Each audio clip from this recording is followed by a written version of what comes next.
Hey guys, Mustached Tom here to review the movie Never Change, a movie that I just happenstancely came across.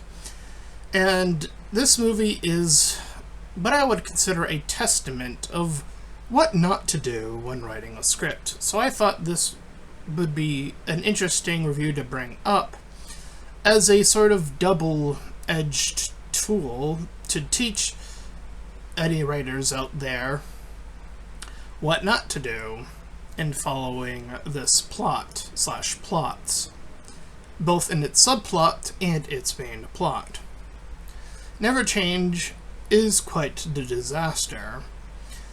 While its premise, seemingly vague but mayhaps can enlighten some tangible interest, that being what would happen if you took a bunch of 30-year-olds plus in that age range and forced them back into high school. That sounds like a recipe for a nightmare in terms of the potential storylines you can derive from that. Obviously, nobody would want to be there, or at least the grand total of most people would never want to go back to a high school, especially in the more traditional sense. Considering my high school is not of the traditional sort, I might as well lend that credence be known.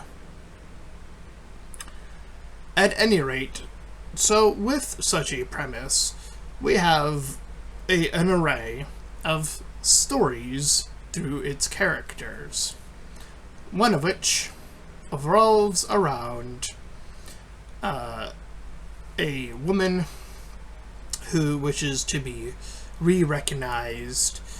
We have from there a sub and everything from the main story of adults go back to high school. Everything within that is a subplot, so every grouping is containing a different subplot that is conjunctioned into the main plot. With that being said, we also have the randomest of random of a character who is, for some reason, abducted by aliens. Now, what that has to do with being 30 and then having to go back to a high school, the connection there is zero, but they attach it to the film and the script. You see, there are separate movie ideas, and when you stitch them together in one story, it makes the story so much less oomph in following. You don't want to follow the story when suddenly you're abruptly following this other story that has seemingly nothing to do with the main plot. But we also have other contentious storylines, such as the other two main characters, one named Teddy and the other, I believe, named Katie. Her being a character that is being swooned over by many of the gentlemen, including the guy that you can see at the very top of the poster there. But she's currently married to somebody who is not in the right realm of her wants and desires. I will note that the guy that she does end up with, the guy in the poster there, by extension of every scene we see in the movie, is not that much better of a choice, to be quite frank. So, yeah. And then we have another subplot about a father who has many a kid just trying to get this over with. We also have another side plot. Oh, you thought that was it? No. We also have an abrupt murder mystery on our hands. even though once the murder mystery comes into play, you already know who it is when it's even brought up, and you have now met all the characters. You immediately know that it's not any of the students. And from there, you can quickly dispatch who is at the fault of these crimes.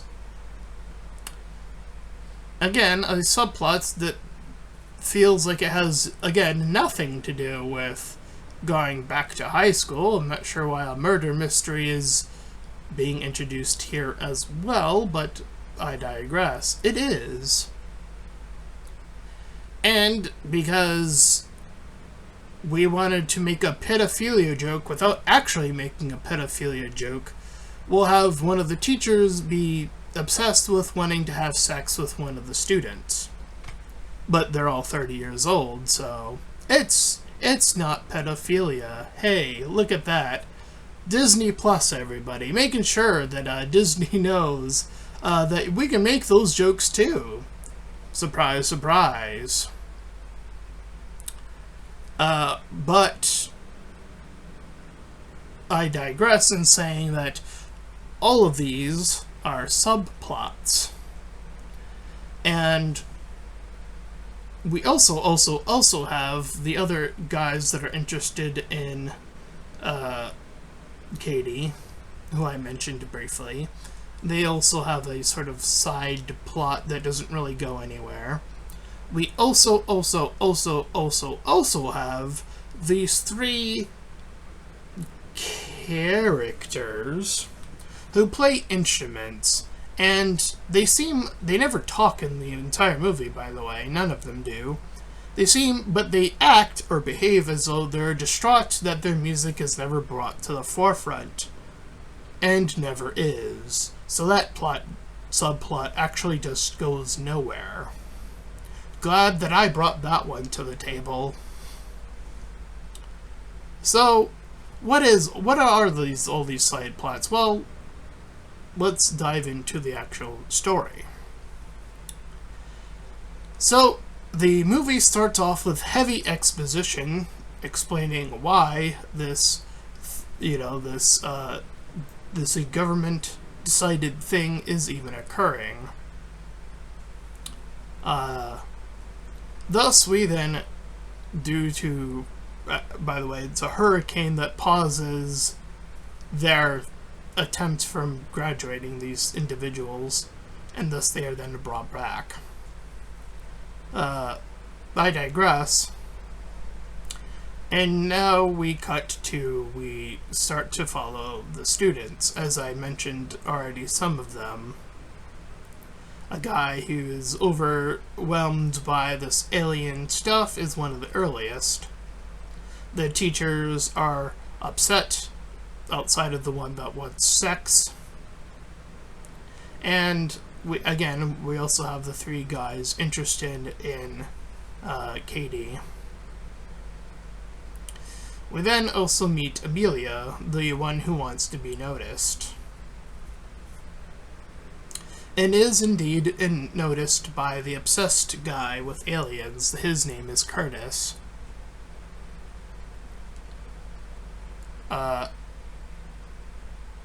But as we learned that what's her name? Not Amelia. Oh, I'm looking in my notes, sorry. Katie is again sleeping with or married to that other guy, but has sex with the other guy, Teddy. After the PSA starts, we see again the murder mystery presented, and all of a sudden. And then we abruptly cut to Dodgeball, because this script is going all over the place. It can't stay substantiated to... it is overbooked with characters. Too many, probably, for the writer's intent to keep track of, quite frankly. This movie's writers did not know how to do an ensemble. So anyway, they're given their time capsules as a recompense for the amount of time they've been away. But we can't stay on one thing for too long. We then abruptly cut to a sex ed class where the sex-obsessed teacher makes the 30-year-olds do things that are kinky and weird. Which lead to the two, Katie and Ted, making out again. We cut to a party because we need something else to do, and then all the while we then learn that the acting performance on the side is not getting any better along the way. But don't worry, because now we're cutting to a different thing, which is the prom. This is where our alien guide, Curtis, sees an alien and freaks out and runs off. Of course, Katie gets Queen and Teddy, or whatever his name is, gets King.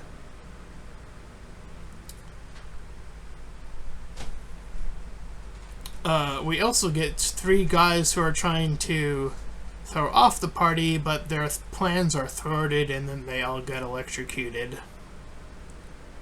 We visibly see them getting shocked.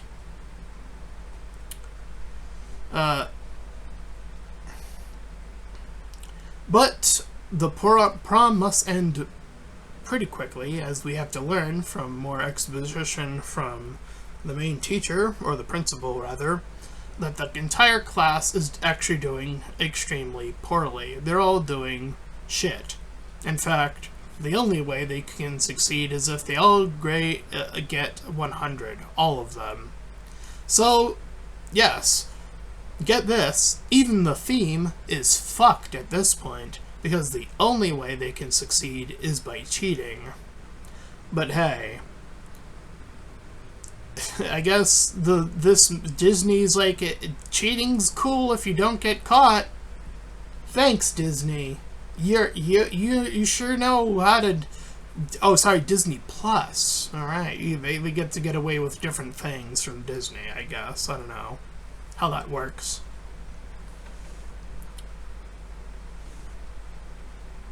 But we get to learn that the director of the play is the one who's trying to stop everything and is indeed doubling up as the killer, and thus eventually just abruptly gets arrested.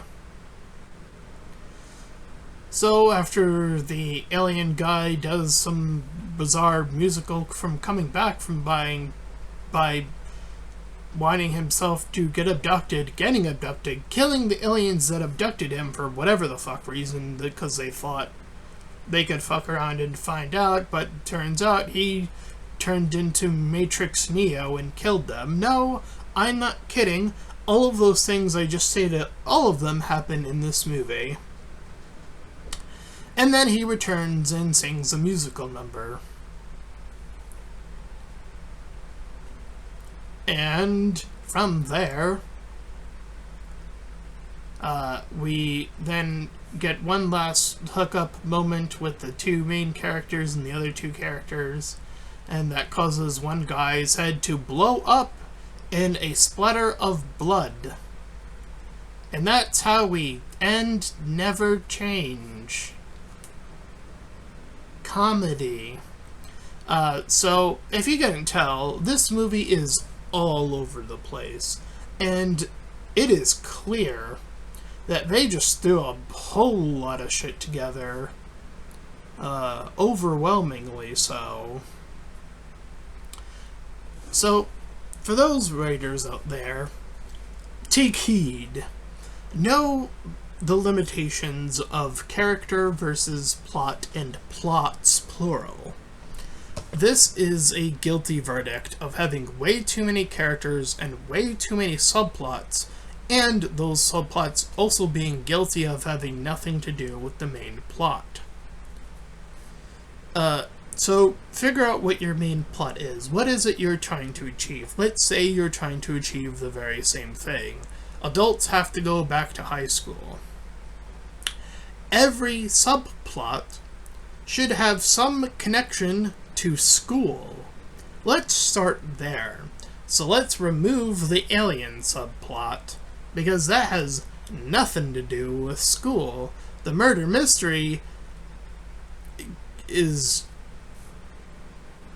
at least in the way it goes, also kind of just has nothing to do with being 30 and going back to school, if we're being kind of honest with ourselves.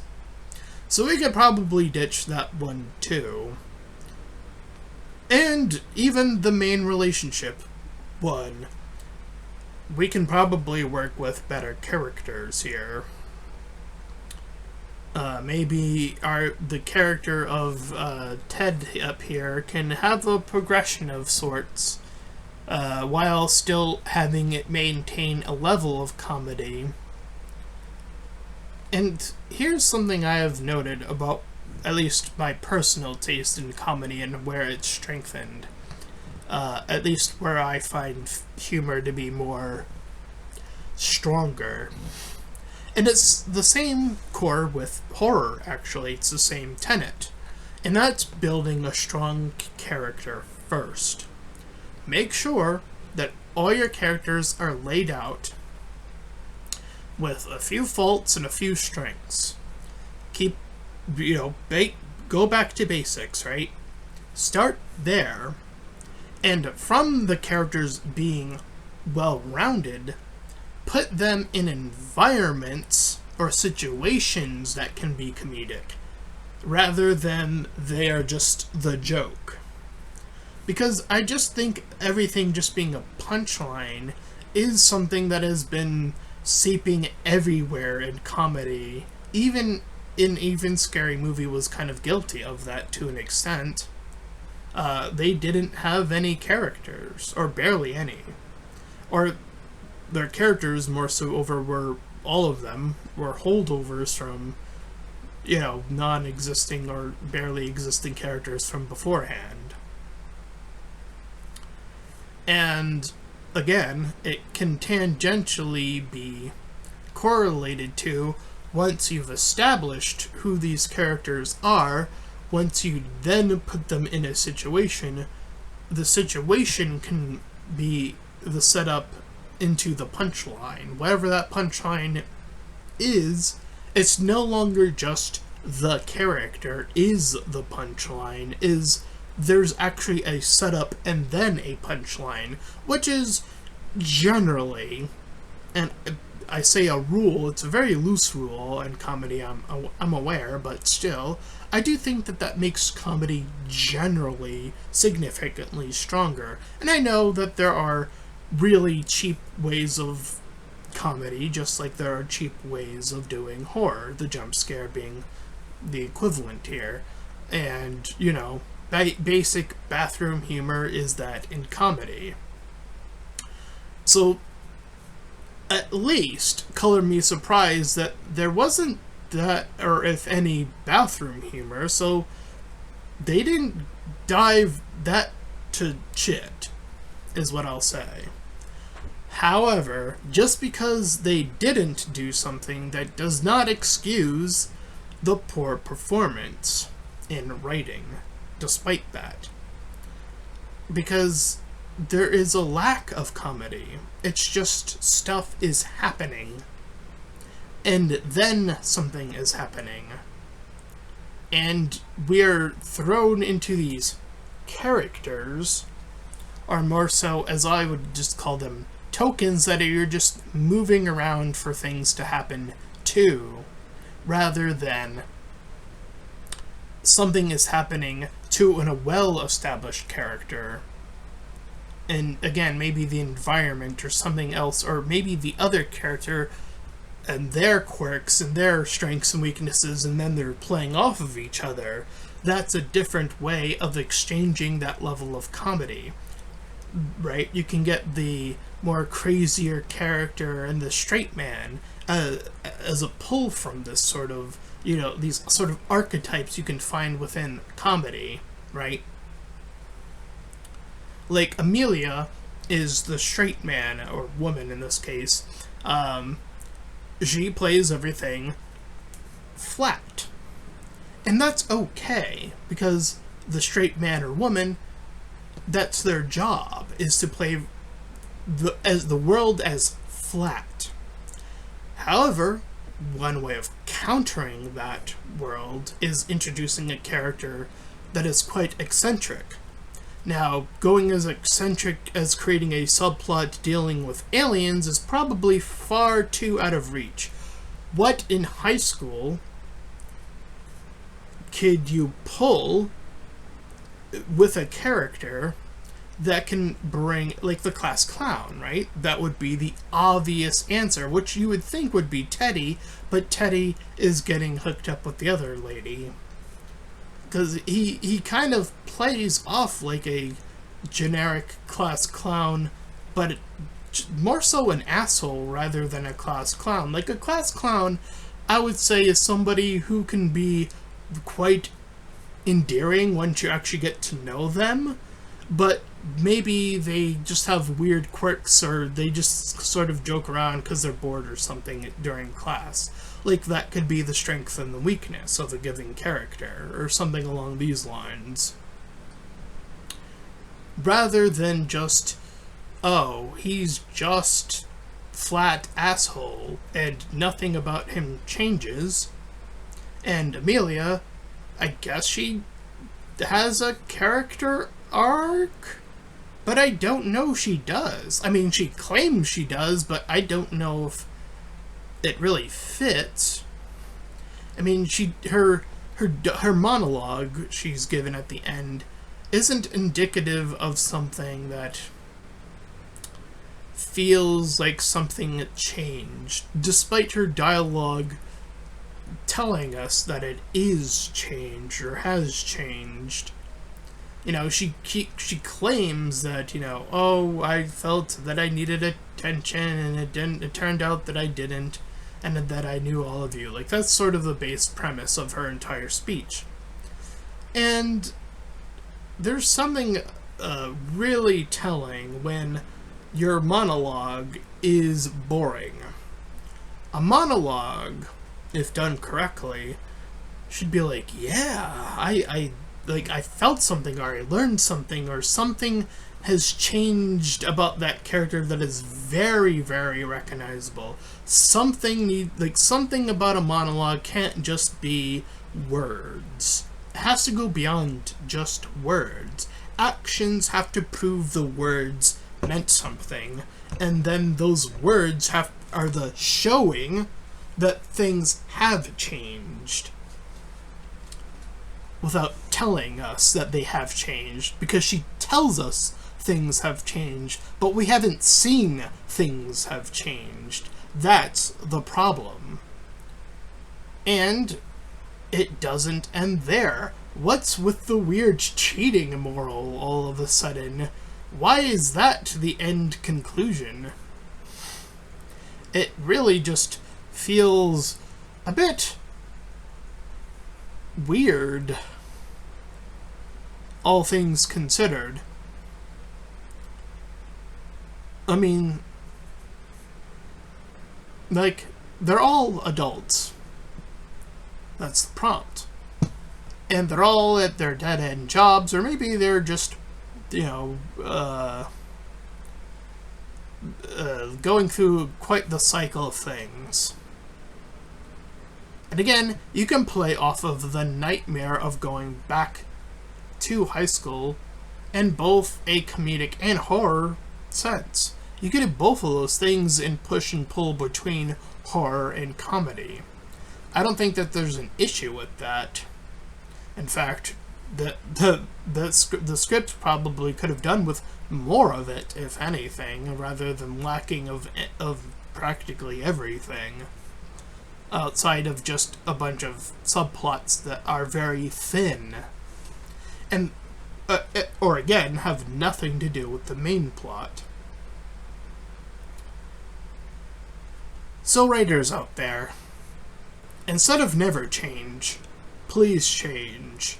Please get better. Please listen to critique. Don't be a Mueller. Be a me. Listen to yourself. Be willing to criticize yourself and others.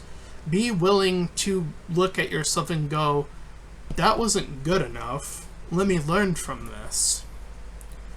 That is something that is missing in a lot of review, is looking internally and going, maybe I fucked up. But in this case, this story definitely fucked up. All over the place. So instead of never change, always change. Please always change. Don't get stuck. I think that's the moral of the story. I think that should have been the moral of the story. Maybe it should have been a play off of the title to subvert the title. But we don't even have that as our lesson. There is no grand lesson. Except maybe, hopefully, for the lessons I've been imparting on you, any potential writer out there. So this is easily like a 2 out of 10 or a 1 out of 10. I would probably... it's rough. This is barely good, if anything. So I'll go 2 out of 10, barely achieving much. And that is my review of Never Change. If you ended up enjoying this review, though, then please feel free to like, comment, and subscribe. Also make sure to check out those links in the description. One will head you over to my petition to about small YouTubers. Second, to my PayPal, we can help support me and my channel directly. Third, to my Discord server, you can join Collab Shield, do all that cool stuff. And until next time, everyone, bye-bye.